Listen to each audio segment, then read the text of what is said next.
오늘 함께 나눌 하나님 말씀은 고린도 후서 4장 16절부터 18절까지 말씀입니다.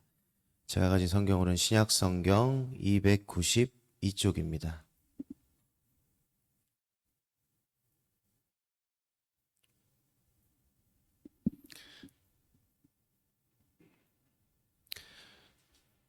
고린도 후서 4장 16절부터 18절까지 말씀입니다. 한 절씩 교독하도록 하겠습니다. 그러므로 우리가 낙심하지 아니하노니 우리의 겉사람은 낡아지나 우리의 속사람은 날로 새로워지도다.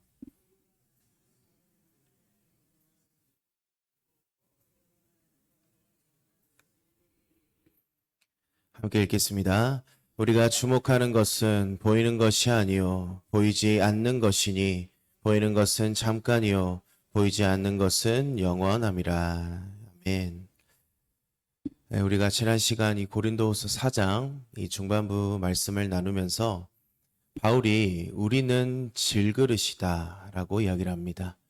그렇다면 우리가 생각해 봤을 때 질그릇이라는 그릇은 어떤 그릇입니까? 흙으로 만들어지고 잘 깨지고 비교적 좋은 그릇이다라고는 말할 수 없을 것입니다.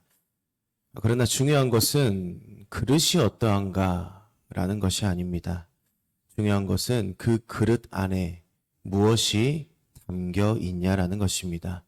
우리는 이 보잘것없는 질그릇일지라도 내 안에 계신 예수님, 그 복음, 바로 이 세상에 어떠한 것도 비교할 수 없는 그 영광스러운 보배가 우리의 질그릇 안에 담겨져 있다는 것입니다. 그렇게 우리를 자꾸 이 세상이 우겨싸고 넘어뜨리려는 이 세상 속에서 우리는 그 보배를 담은 그릇으로서 이 세상의 사망이 우리를 삼키려 하나 우리 안에 계신 그 부활의 주님이 이 사망 권세를 깨뜨리고 승리하셨기에 우리도 낙심하지 않고 승리할 수 있다. 우리가 지난 시간 말씀을 나눴습니다. 그렇다면 자연스럽게 이런 질문이 남습니다. 우리는 그런 승리하는 삶을 어떻게 끝까지 살아갈 수 있을까? 연약한 우리가 어떻게 낙심하지 않고 계속해서 걸어갈 수 있을까? 바로 오늘 본문에서 그 질문에 대한 아주 분명한 대답을 줍니다. 그 비밀은 우리의 환경이 바뀌는 것이 아니고 우리의 시선이, 우리의 관점이 바뀌는 데에 있다는 것입니다. 먼저 본문 16절 한번 보겠습니다. 그러므로 우리가 낙심하지 아니하노니 우리의 겉사람은 낡아지나 우리의 속사람은 날로 새로워지도다. 여기서 다시 한번 그러므로가 나옵니다. 우리가 4장 1절에서 보면은 그러므로라고 바울이 이야기하죠. 앞서 모든 고난과 질그릇, 죽음과 생명의 이야기들을 이 고린도 교인들에게 하고 바울은 다시 한번 고백합니다. 그러므로 우리는 낙심하지 않는다. 바울이 낙심하지 않는 이유를 이 성도의 삶 두 가지로 설명을 합니다. 이 두 가지의 사람이 등장을 하는데 겉사람과 속사람입니다. 먼저 바울이 말하는 겉사람, 이 겉사람을 한번 보겠습니다. 이 겉사람이라는 것은 단순하게 육체를 가리키는 말이 아닙니다. 겉사람은 시간과 함께 달아가는 우리의 전체적인 인간의 조건들을 이야기합니다. 겉사람에는 우리의 육체적인 건강과 체력, 그리고 환경과 상황, 어떠한 사람들에게 보이는 모습, 그리고 어떠한 사역의 성공과 실패, 고난 속에서 드러나는 연약함 모두를 포함합니다. 그래서 바울이 겉사람은 낡아진다 라고 말할 때 그 의미가 단순하게 우리의 육체가 늙고 약해진다는 뜻이 아니고 이 세상에 속한 모든 조건들은 반드시 쇠하고 약해질 수밖에 없다라는 선언이 되는 것입니다. 이것이 어떤 우리의 신앙이 부족해서가 아닙니다. 이것은 인간의 현실이고 한계가 됩니다. 즉 이 겉사람이 낡아진다라는 의미는 우리가 하나님의 실패, 그것을 뜻하는 것이 아니라 인간의 조건의 한계를 드러내는 자리인 것입니다. 시편 73편 26절은 이렇게 말합니다. 내 육체와 마음은 쇠약하나 하나님은 내 마음의 반석이시요 영원한 분기시시라. 그러면 반면 바울이 말하는 속사람, 이 속사람은 어떤 육체와 분리해서 신비한 영혼을 이야기하는 것이 아닙니다. 이 본문을 잘못 이해하면 자칫 이원론 그리고 영지주의로 생각할 수가 있습니다. 이 바울이 말하고 있는 속사람, 이 속사람은 성령으로 말미암아서 거듭난 존재이고 또 그리스도와 연합해서 새로운 생명, 새로운 삶을 얻은 새 사람을 의미합니다. 이게 참 말로만 들으면 어렵습니다. 조금 더 쉽게 말씀을 드려보겠습니다. 요한복음 3장에서 예수님께서 이 니고데모에게 하나님 나라에 들어갈 수 있는 방법을 이야기합니다. 그 방법이 무엇이었습니까? 물과 성령으로 거듭나야 한다. 그렇다면 거듭난다라는 것이 무엇입니까? 이것을 이해하려면 우리는 에베소서 2장 1절 말씀을 알아야 합니다. 에베소서 2장 1절입니다. 그는 허물과 죄로 죽었던 너희를 살리셨도다. 우리는 이미 죄로 인해서 죽은 존재입니다. 죽은 존재였습니다. 거듭난다. 성령으로 거듭난다라는 것은 죽어있던 사람이 다시 살아나는 것과 같습니다. 그런데 성령께서 우리를 살리시는 그 순간에 우리 혼자 살아난 것이 아니라 그리스도의 생명 안으로 우리가 불려 들어가게 된 것입니다. 그래서 성경은 우리가 거듭났다라고 이야기하면서 동시에 그리스도 안에 있다라고 표현합니다. 그래서 다시 살아났다라는 것은 곧 그리스도와 연합된 이 이전의 삶과는 차원이 다른 새로운 삶이 시작되었다라는 뜻입니다. 그래서 바울이 이 16절의 하반절에 이렇게 말합니다. 속 사람은 날로 새로워진다. 이 말의 뜻은 이런 것입니다.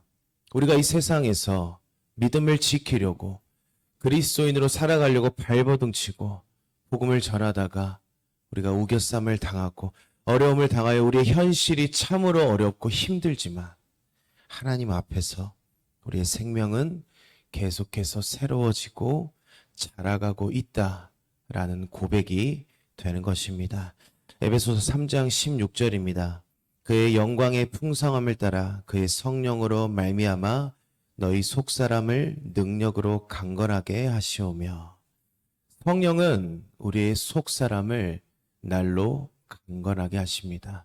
우리는 그렇기에 성령으로 연합되고 그리스도 안에 연합된 우리들은 날마다 자라가고 있는 것입니다.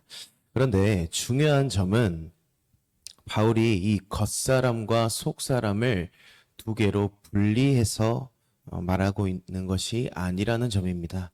바울은 겉사람은 버려야 되고 속사람만 중요하다라고 말하지 않습니다.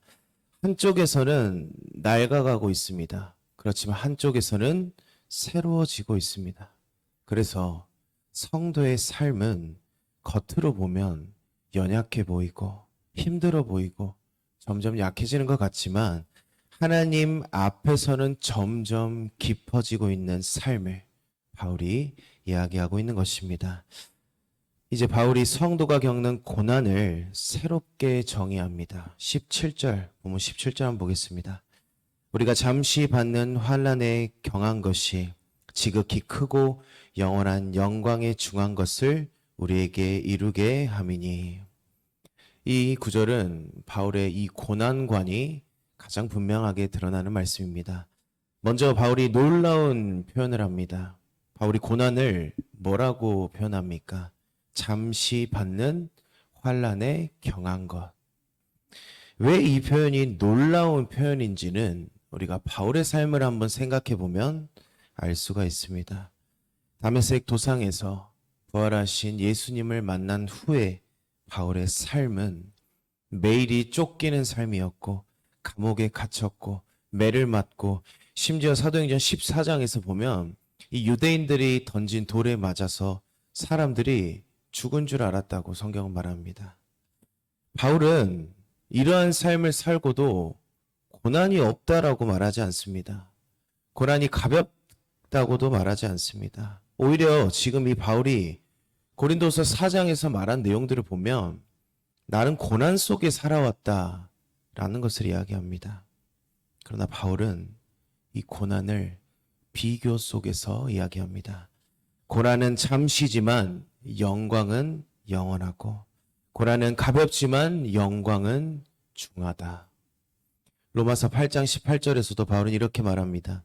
현재의 고난은 장차 우리에게 나타날 영광과 비교할 수 없도다. 고난이 우리를 무너뜨리는 이유는 고난이 커서가 아닙니다. 우리가 고난 뒤에 있는 그 영원한 영광을 보지 못하기 때문입니다.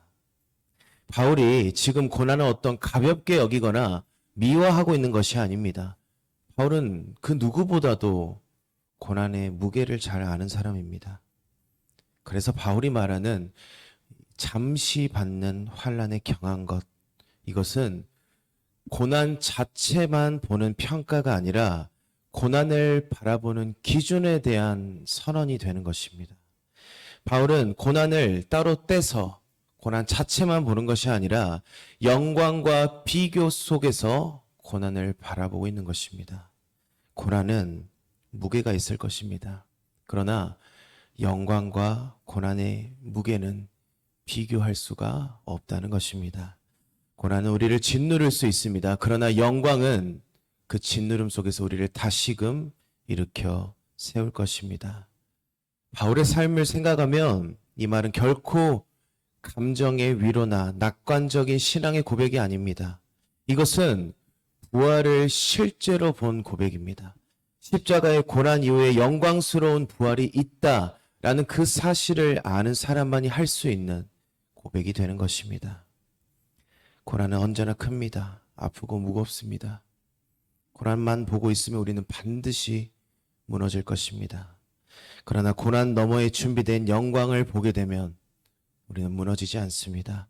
고난은 여전히 아프지만 우리에게 더 이상 절망이 되지 않는다는 것입니다.